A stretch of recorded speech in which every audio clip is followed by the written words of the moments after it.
Where We Got the Bible, Our Debt to the Catholic Church by Reverend Henry Graham, Chapter 2, The Making of the Old Testament.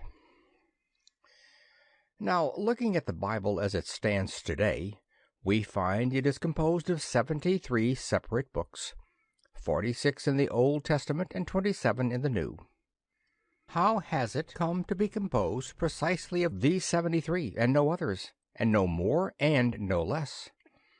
Well, taking first the Old Testament, we know that it has always been divided into three main portions: the Law, the Prophets, and the Writings.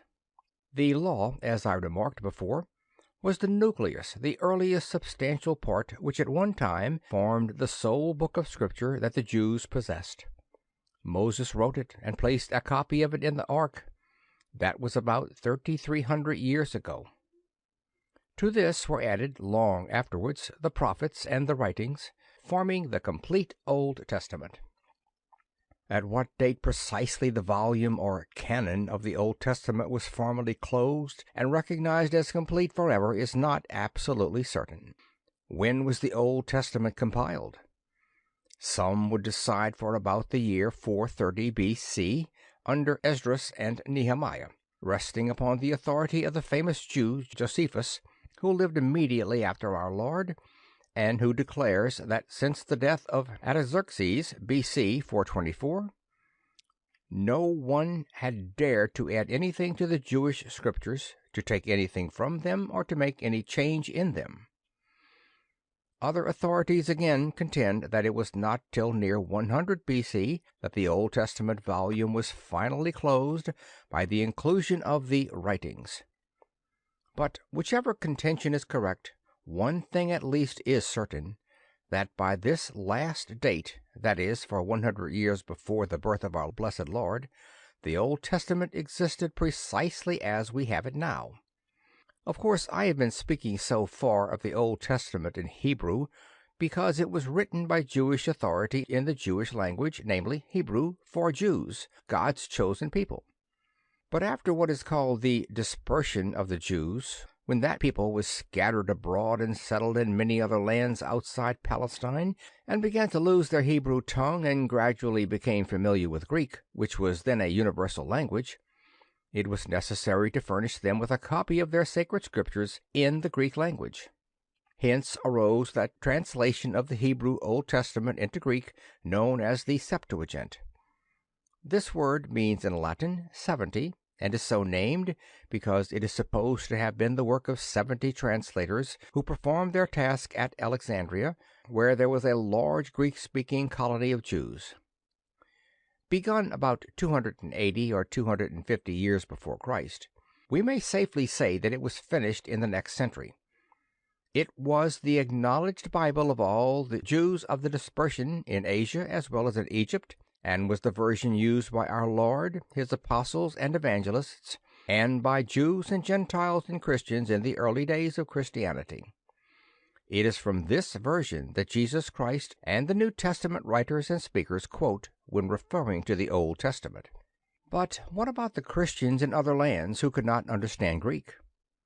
When the gospel had been spread abroad and many people embraced Christianity through the labors of apostles and missionaries in the first 2 centuries of our era, naturally they had to be supplied with copies of the Scriptures of the Old Testament, which was the inspired Word of God, in their own tongue. And this gave rise to translations of Bible into Armenian and Syriac and Coptic and Arabic and Ethiopic for the benefit of the Christians in these lands.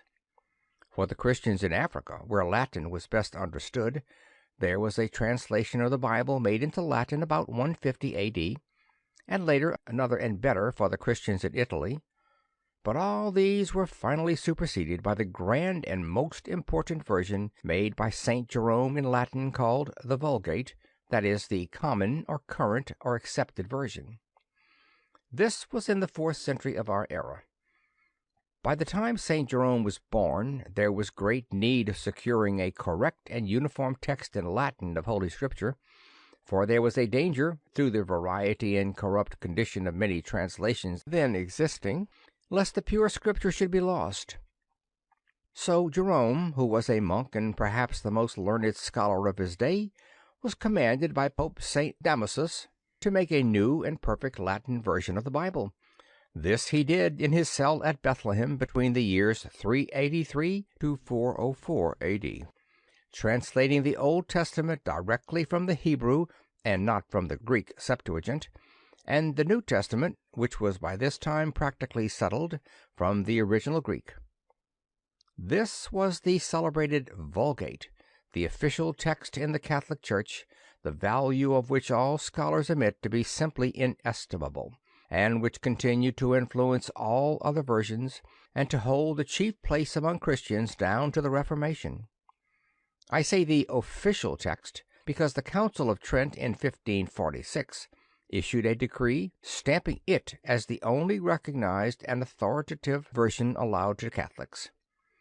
If anyone does not receive the entire books with all their parts as they are accustomed to be read in the Catholic Church, and in the old Latin Vulgate edition as sacred and canonical, let him be anathema.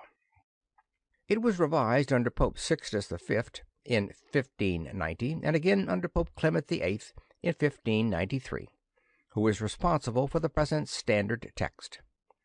It is from the Vulgate that our English Douay version comes, and it is of this same Vulgate that the Commission under Abbot Gosquet, by command of Pius X, is trying to find or restore the original text as it came from the hands of St. Jerome, uncorrupted by and stripped of subsequent admixtures with other Latin copies. End of chapter 2.